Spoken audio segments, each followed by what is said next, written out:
आज हामीहरू हृदय जाँच गर्नुहुने परमेश्वर भन्ने शीर्षक लिएर परमेश्वरको वचन अध्ययन गर्नेछौँ। हितोपदेश अध्याय 17 को वचन हेर्ने हो भने चाँदी पगाल्ने भाँडो र सुन खार्ने आरन हुन्छ, तर हृदय जाँच गर्ने चाहिँ परमप्रभु नै हुनुहुन्छ भनिएको छ नि। आज हामी त्यो विषय एकपटक हेर्नेछौँ। हितोपदेश अध्याय 17 को पद 3 को वचन हेरौँ। चाँदी पगाल्ने भाँडो र सुन खार्ने आरन हुन्छ, तर परमप्रभुले के गर्नुहुन्छ?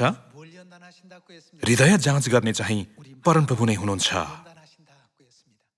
परमेश्वरको सम्पूर्ण वचनभित्र हाम्रो हृदय जाँच गर्ने शिक्षा समावेश छ। कहिलेकहीँ परमेश्वरको वचनमा हामीले गर्न सक्छौं र भनेर सोच्ने गराउने किसिमको शिक्षा समावेश भएको हुन्छ। उक्त वचनमा आज्ञाकारी भएर व्यवहारमा लागू गर्नको निम्ति एकदमै धेरै धैर्यता, परिश्रम साथै कठिनाइलाई जित्ने प्रयासको आवश्यकता पर्दछ।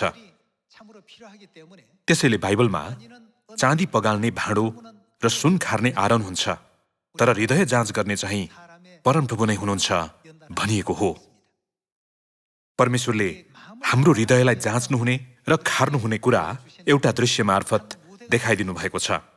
त्यो नै 40 वर्षको उजाड स्थानको विषय हो। इस्राएलीहरूले उजाड स्थानमा बिताएको 40 वर्षको समय चाहिँ अहिले विश्वासको उजाड स्थानको जीवन जिरहेका हामीहरूको लागि एउटा छाया र उदाहरण थियो।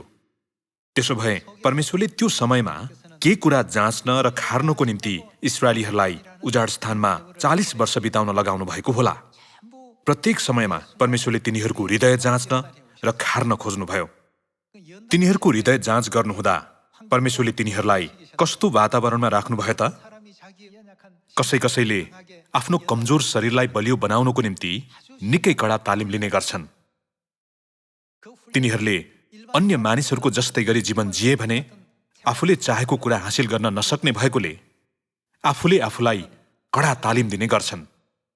त्यस्तो प्रक्रिया भएकोले त्यो निश्चय नै सजिलो भने हुँदैन।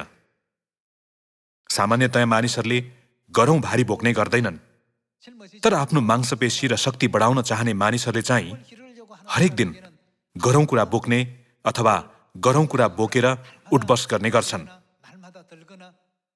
यसरी हरेक दिन व्यायाम गर्ने बानी बसालेमा बल्ल अरू मानिसहरूको तुलनामा अझ धेरै बलियो हुन सकिन्छ।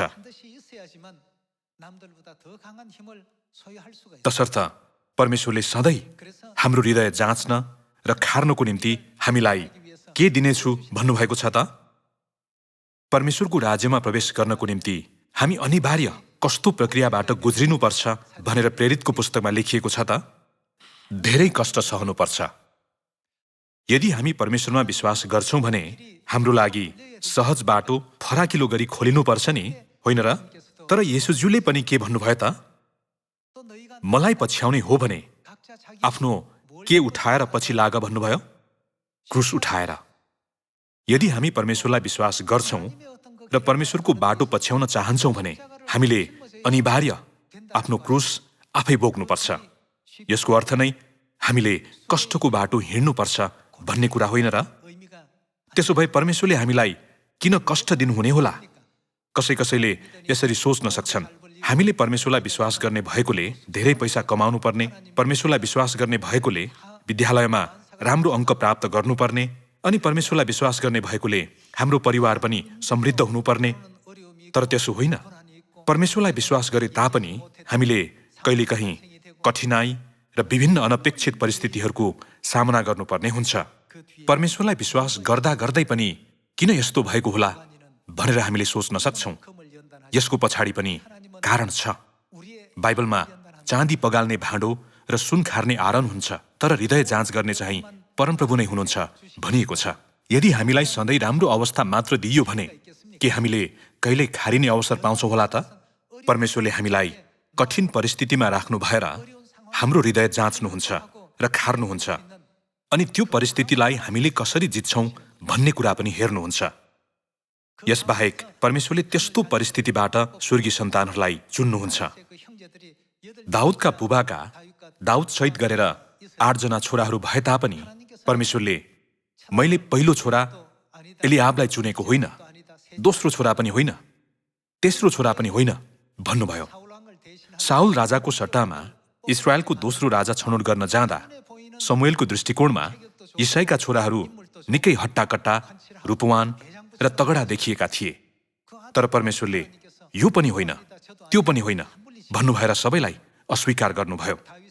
त्यसैले शमूएलले दाउदका बुबा यिशैलाई तपाईका अरू छोराहरू पनि छन् भनेर सोद्धा यिशैले हजुर अझै एकजना छ, तर त्यो अहिले भेडा चराउन गएको छ भने।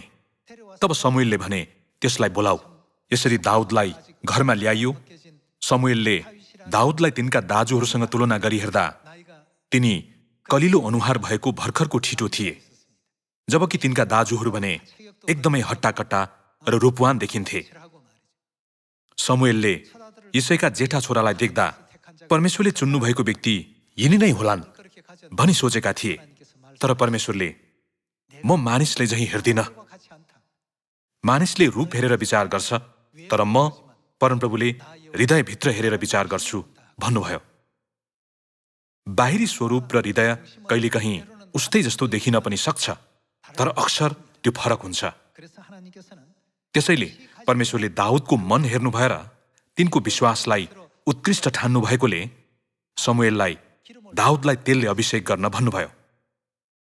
अहिले हामीहरू पनि उस्तै हौं।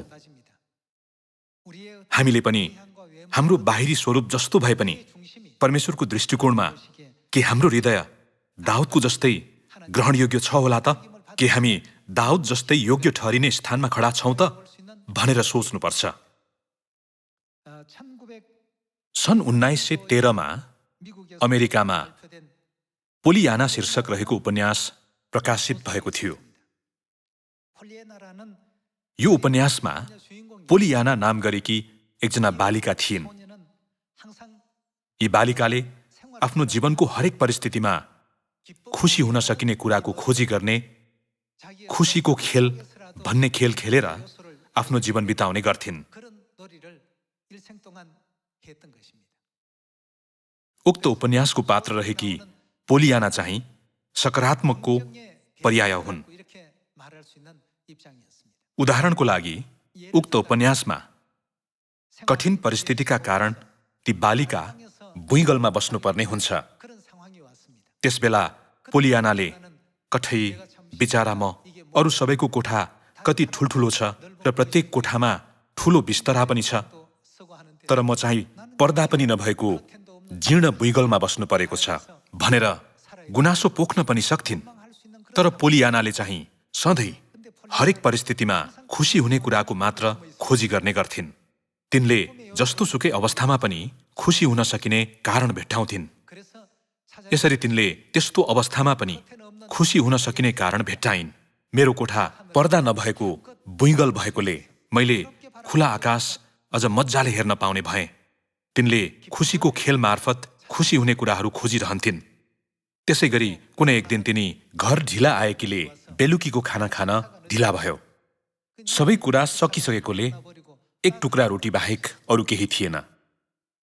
त्यो समयमा तिनले अरूहरूले स्टेक र अन्य विशेष परिकारका खानेकुराहरू खाए होलान्, म चाहिँ यो एक टुक्रा रोटी मात्र खानु भनेर गुनासो गर्नुको सट्टा मलाई रोटी एकदमै मनपर्छ भनिन्। पोलियानाको यस्तो सकारात्मक चरित्रले गर्दा तिनलाई भेट्ने जो कोहीले पनि तिनलाई साह्रै रुचाउँथ्यो। यसरी पोलियानाको खुसीको खेल निरन्तर अघि बढ्ने क्रममा कुनै समय निकै उदास हुने गरेको तिनको गाउँको माहौल उज्यालो भयो। पोलियानाले जस्तै गाउँलेहरूले पनि खुसी हुन सकिने कारणहरूको खोजी गर्न थाले। यसरी पुरै गाउँ नै हर्ष र खुसीले भरिएर त्यहाँ गनगन वा गुनासो गर्ने मानिसहरू एकजना पनि रहेन।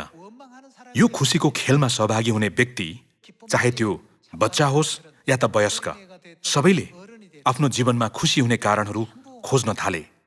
अहिलेको समयमा हाम्रो अवस्था पनि उस्तै हो। कसैले अहिले महामारीको कारण मेरो पति बेरोजगार हुनुभएकोले मेरो परिवार त कंगाल भयो भन्न सक्नुहुन्छ। त्यसरी मेरो परिवार त कंगाल भयो भनेर भन्नुको सट्टा बरु त्यस्तो अवस्थामा पनि हाम्रो हृदय खार्नु हुने परमेश्वरको इच्छा के होला भनी खोज्न कोसिस गर्नुपर्छ।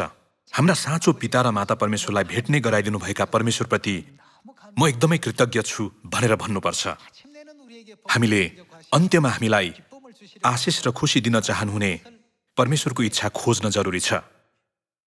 पहिला मेरो पतिले कामको व्यस्तताका कारण बाइबलको एक अध्याय पनि पढ्ने समय पाउनुहुन्न थियो, तर अहिले त घरमै हुनुहुने भएकोले उहाँसँग बाइबल अध्ययन गर्ने र परमेश्वरको नजिक रहन सक्ने समय धेरै भएकोले म एकदमै खुसी छु भनेर सोच्नुपर्छ। यसरी सधैँ हरेक कुरामा हर्ष र खुसीको खोजी गर्न यो खुसीको खेल सबै सियोनमा अनिवार्य खेल्नै पर्ने खेल हो जस्तो लाग्छ। त्यसैले पहिलो थेसलोनिकी अध्याय 5 मा पनि के भनिएको छ त? सधैँ आनन्दित रहो, निरन्तर प्रार्थना गरिरहो, सबै परिस्थितिमा धन्यवाद देऊ भनिएको छ। हामी त्यो सन्तको अवस्था कति राम्रो छ, मेरो अवस्था मात्र किन यस्तो बिजोग भएको होला भन्ने सोचेर आफूलाई अरू व्यक्तिसँग तुलना गरी आफैलाई निराश नतुल्याऊ। बरु पोलियानाले जस्तै मलाई यो बुइङ्गल एकदमै मन पर्यो। यहाँ पर्दा नभएकोले मैले आँखा खोल्ने बित्तिकै खुला आकाश हेर्न सक्छु। अनि बेलुकी खाना खान आउँदा एक टुक्रा रोटी मात्र बाँकी हुँदा पनि मलाई रोटी एकदमै मनपर्छ भनेर भन्ने सन्तहरू हौं। दाजुभाइ दिदी बहिनीहरू, सियोनमा हामीले यो खुसीको खेल खेल्नै पर्छ। सन्तहरूले यहाँहरूलाई असहज महसुस गराउने कुराहरू भन्नुहुँदा अप्ठ्यारो महसुस गर्नुको सट्टा ओहो यसरी बोल्दा साह्रै चित्त दुख्ने रहेछ, मैले अन्य सन्तहरूसँग कदापि यसरी बोल्नु हुँदैन भनेर सोच्नुको साथै मैले पनि सोच्दै नसोची मेरो वरिपरि भएका मानिसहरूसँग त्यसरी बोल्न पनि त सक्छु, अथवा अरूको नजरमा कस्तो देखिन्छ भन्ने कुरा विचारै नगरी त्यस्तो अनुहारको भाव देखाउन पनि त सक्छु भनेर पनि सोच्नुपर्छ। हरेक परिस्थितिलाई यसरी विचार गर्न सक्ने हामीहरू हुनुपर्छ। बाइबलमा चाँदी पगाल्ने भाँडो र सुन खार्ने आरन हुन्छ, तर परमप्रभुले के गर्नुहुन्छ? परमेश्वरले हामीलाई विभिन्न परिस्थितिमा राख्नु भएर ती हरेक परिस्थिति पछि हाम्रो के जाँच्नुहुन्छ? परमेश्वरले 40 वर्षको उजाड स्थानको जीवनमा कसरी बारम्बार इस्राएलीहरूको हृदय जाँच गर्नुभयो भन्ने कुरालाई याद गरी हेरौं। परमेश्वरले कहिले शत्रुहरूलाई शक्तिशाली हुने गराउनुभयो र तिनीहरूको हात हतियार वा तिनीहरूको सहरको अवस्था केवल उजाड स्थानको यात्रा गरिरहेका ती इस्राएलीहरूको भन्दा पनि अझ उत्कृष्ट हुने गराउनुभयो। मनुष्य जस्ता देखिने शत्रुहरूको अगाडि आफैलाई फट्याङ्ग्रा जस्ता देखेका इस्राएलीहरूले आफ्ना शत्रुहरू विरुद्ध लडाईँ गर्नु पर्दा पनि अन्तिम परिणाम भने के भएको थियो त? अन्त्यमा परमेश्वरले इस्राएलीहरूलाई विजय हुने गराउनु भयो नि, होइन र? परमेश्वर हाम्रो साथमा हुनुहुन्छ। परमेश्वर हाम्रो साथमा हुनुभएकोले तिनीहरू त केही पनि होइनन्। तिनीहरूको देवताले तिनीहरूलाई छोडिसकेको छ, तर हाम्रा परमेश्वर चाहिँ हाम्रो साथमा हुनुहुन्छ नि, होइन र? तिनीहरू त हाम्रा शिकार हुनेछन् भन्ने कुरा तिनीहरूलाई बारम्बार याद दिलाइएको थियो। त्यसै गरी हामीले पनि कठिनाइलाई जित्न सकौं र खारिएको हृदयद्वारा निरन्तर जित्न सकौं भनेर नै परमेश्वरले सधैँ हाम्रो हृदय जाँच्नुहुन्छ र खार्नुहुन्छ। अन्त्यमा यस्ता मानिसहरूलाई अनन्त स्वर्गीय राज्यसम्म डोर्याउनु हुने व्यक्ति नै परमेश्वर हुनुहुन्छ भन्ने कुरालाई आज पुनः एकपटक परमेश्वरको वचनद्वारा महसुस गर्ने समय लिनेछौँ। हामी व्यवस्था अध्याय 8 मा गएर हेरौं। अध्याय 8 को पद 1 मा हेर्ने हो भने मैले तिमीहरूलाई आज दिएका सबै आज्ञा होशियारी साथ मान भनिएको छ। परमेश्वरले हामीलाई पालन गर भनी आज्ञा गर्नुभएको कुनै पनि वचन सजिलो भने छैन। कहिलेकहीँ परमेश्वरले हामीलाई गर्नै मन नलागेको कुरा पनि गर्न भन्नुहुन्छ र कहिले चाहिँ जानै मन नलागेको ठाउँमा पनि जान भन्नुहुन्छ। हामीले पालन गर्नुपर्ने कुरा परमेश्वरको वचन भएकोले हामी दुविधामा पर्न पनि सक्छौं। आज शनिबार बिदाको दिन भएकोले संसारका अन्य मानिसहरू सबै आराम गरिरहेका छन्। आज म मण्डली जाउँ कि नजाउँ भन्ने खालका सोचाइहरू आउन सक्छन्। परमेश्वरले हाम्रो मन हेर्नुहुन्छ। हामीले स्वर्गका पापी हामीहरूलाई बचाउन पिता र माता यस पृथ्वीसम्म आउनुभयो। त्यसैले आजको यो सभा दिनमा म खुसी साथ गएर आराधना गर्नेछु। सहृदयले आराधना गरे भने मैले आशिष पाउनेछु भन्ने सोचाइ लिएर हामीले परमेश्वरको वचन पालन गर्नुपर्छ। हामी खुसी मनद्वारा आराधना गर्न आएका छौं कि छैनौं भन्ने कुरा जान्न परमेश्वरले हाम्रो मन हेर्नुहुन्छ र जाँच्नुहुन्छ। सबै आज्ञा होशियारी साथ मान कि तिमीहरू जीवित रहन र संख्यामा बढ्न सक र गएर परमप्रभुले तिमीहरूका पिता पुर्खालाई शपथ खाएर प्रतिज्ञा गर्नुभएको देशलाई अधिकार गर्न सक।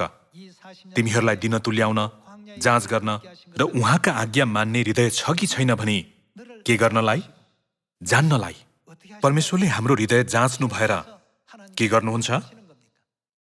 हाम्रो मनलाई लगातार खार्नुहुन्छ। 40 वर्षसम्म स्वर्गबाट मन्न वर्षाउनु भएका परमेश्वरले त्यही शक्तिद्वारा पानी नभएको बेला स्वर्गबाट पानी वर्षाउन सक्नुहुन्थेन र? तर परमेश्वरले इस्राएलीहरूलाई एक थोपा पानी पनि नभएको उजाड स्थानको बाटोमा डोर्याउनु भएर इस्राएलीहरूले पानी नभएको कुरामा गनगन गर्दा मूसाद्वारा चट्टानबाट पानी निकाल्न लगाउनुभयो। के परमेश्वरले इस्राएलीहरूले गनगन गर्नु अगावै तिनीहरूलाई पानी दिन सक्नुहुन्थेन र?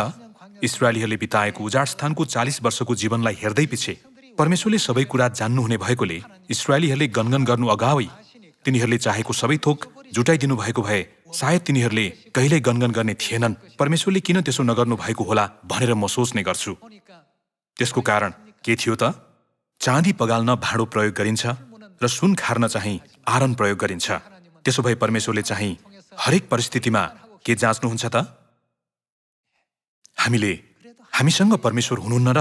हामीसँग स्वर्ग राज्य छैन र? भनेर सोच्नुपर्छ।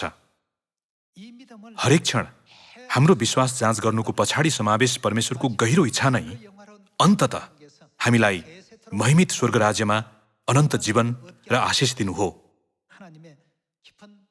परमेश्वरले इस्राएलीहरूलाई नम्र तुल्याउनु भएको र तिनीहरूलाई ऐ सहरमा पराजित हुने गराउनु भएको कारण परमेश्वरसँग कुनै शक्ति नभएकोले गर्दा थिएन। हामीमा परमेश्वरप्रतिको सही मनस्थिति भएमा हामीले भित्र आउँदा पनि र बाहिर जाँदा पनि आशिष पाउन सक्छौं। हाम्रो निम्ति यस्ता सबै बाटो खोलिदिनुहुने व्यक्ति नै परमेश्वर हुनुहुन्छ भन्ने कुरालाई व्यवस्था अध्याय 8 को वचनद्वारा पुनः एकपटक हृदयमा खोपौं। पद 2 मा फेरि हेरौं। तिमीहरूलाई दिन तुल्याउन, जाँच गर्न र उहाँका आज्ञा मान्ने हृदय छ कि छैन भनी जान्नलाई यी 40 वर्षभरिको उजाड स्थानको यात्रामा परमप्रभु तिमीहरूका परमेश्वरले कसरी तिमीहरूलाई डोर्याउनु भयो सो स्मरण गर। उहाँले तिमीहरूलाई नम्र बनाउन भोकले पीडित तुल्याउनु भयो अनि तिमीहरूलाई मन्न खुवाउनु भयो जसको बारेमा तिमीहरूलाई र तिमीहरूका पिता पुर्खाहरूलाई थाहै थिएन। मानिस भोजनले मात्र होइन तर परमप्रभुको मुखबाट निस्केको प्रत्येक वचनले जिउँछ भन्ने कुरो बुझाउनलाई यसो गर्नुभएको हो। परमेश्वरको वचन पूर्ण छ। हामीले परमेश्वरको वचन अनुसार गर्यौं भने आशिष पाउनेछौं। परमेश्वरको वचन अनुसार गर्यौं भने हामीलाई पहिला थाहा नभएको स्वर्ग राज्यतर्फको बाटो पनि खोलिनेछ। तर परमेश्वरको वचन अनुसार गर्न भन्दा प्राय मानिसहरूले कसरी परमेश्वरको सबै वचनहरू पालन गर्न सकिन्छ र भन्ने गर्छन्। यो नै मानिसहरूले सजिलै बनाउने बहाना हो।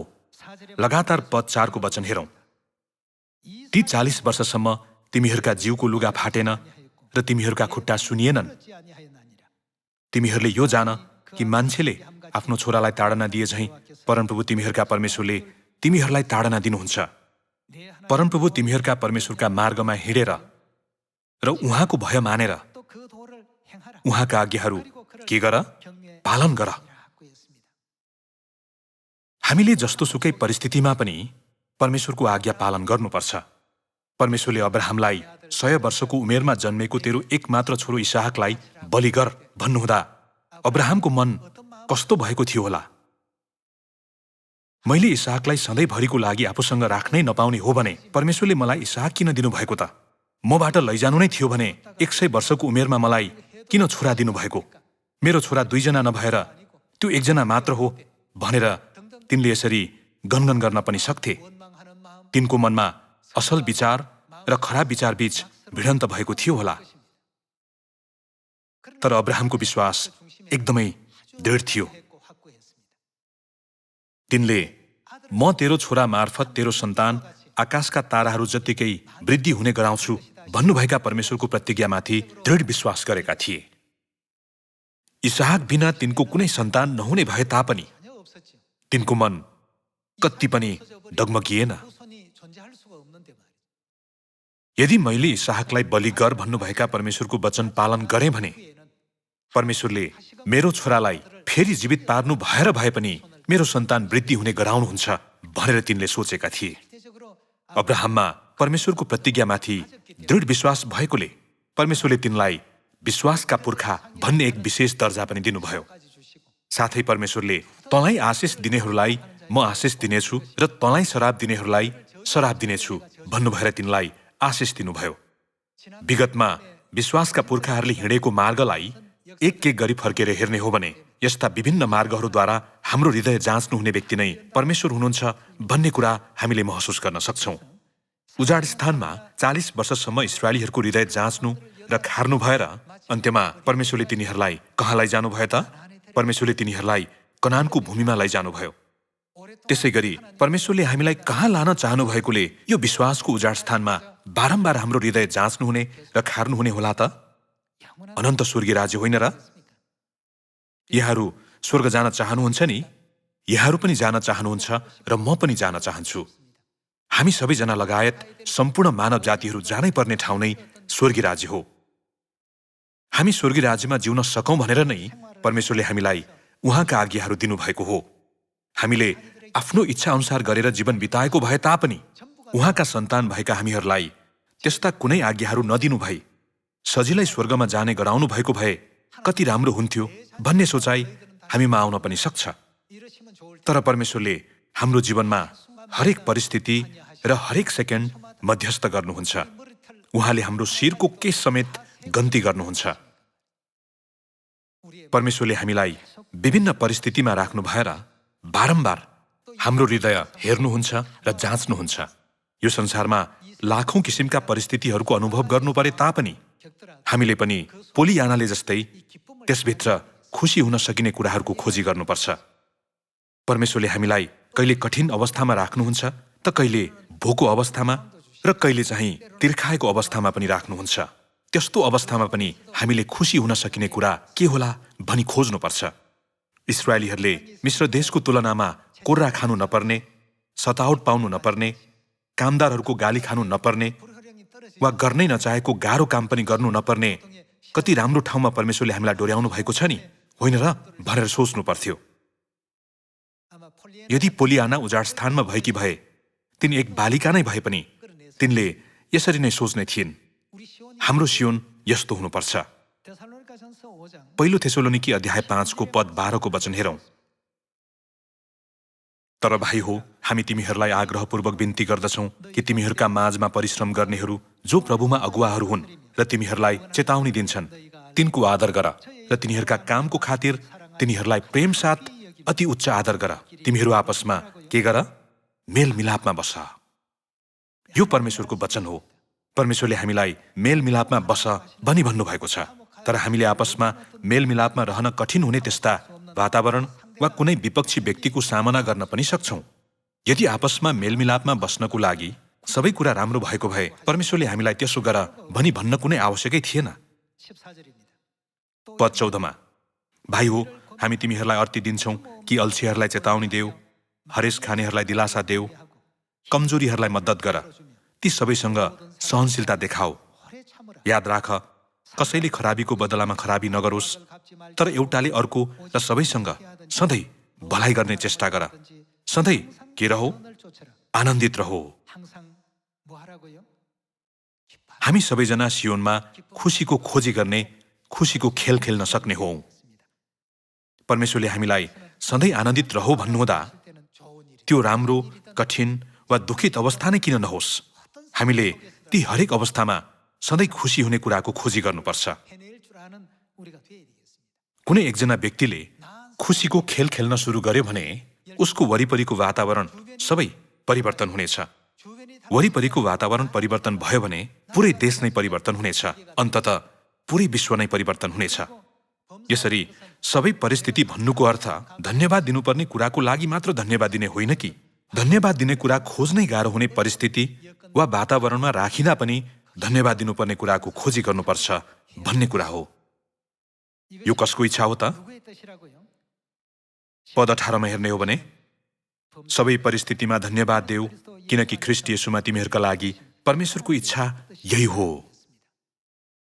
पवित्र आत्मालाई ननिभाऊ, अगमबाणीलाई तुच्छ नठान, सबै कुराको जाँच गर, जुन कुरा असल छ त्यसैमा दृढ रहो, सबै किसिमका खराबीबाट अलग बस। कसैले यो संसारमा कोही पनि यसरी जिउँदैनन् हामी मात्र किन यसरी मूर्ख चाहिँ जिउनु पर्ने भन्न सक्छन्। हामीहरू मूर्ख जस्तै होइन, तर एक बुद्धिमान जस्तै गरी जिरहेका छौँ। किन होला? हामीले भित्र आउँदा र बाहिर जाँदा पनि आशिष पाउने र अन्त्यमा अनन्त स्वर्गीय राज्यमा प्रवेश गर्ने बाटो रोजेका छौँ नि, होइन र? कहिलेकहीँ दुष्टहरूलाई देख्दा रिसले चुर भएर यिनीहरू सबै नष्ट भए पनि हुन्थ्यो भन्ने सोचाइ आउन सक्छ। तर येशूले दुष्टहरूकै बारेमा पनि, हे पिता, यिनीहरूलाई क्षमा गर्नुहोस्, किनकि यिनीहरूले के गर्दैछन् सो जान्दैनन् भन्नुभयो। डिकन स्टिफनसले पनि मृत्यु भोग्नेसम्म ढुङ्गाले हिर्काइँदा समेत यसो भनेका थिए, हे प्रभु, यो पापको दोष यिनीहरूलाई नलागोस्, किनकि तिनी जान लागेको स्वर्ग ठिक तिनको आँखा अघि थियो। दुष्टहरू त्यसरी जिएर नरकमा जान्छन् भने हामी चाहिँ अहिले जसरी जिरहेका छौँ त्यसरी जियौँ भने स्वर्गमा जानेछौँ। तसर्थ प्रशस्त भएकाहरूले केही नभएकाहरूलाई टिठ्याउनु भनेको स्वाभाविक होइन र?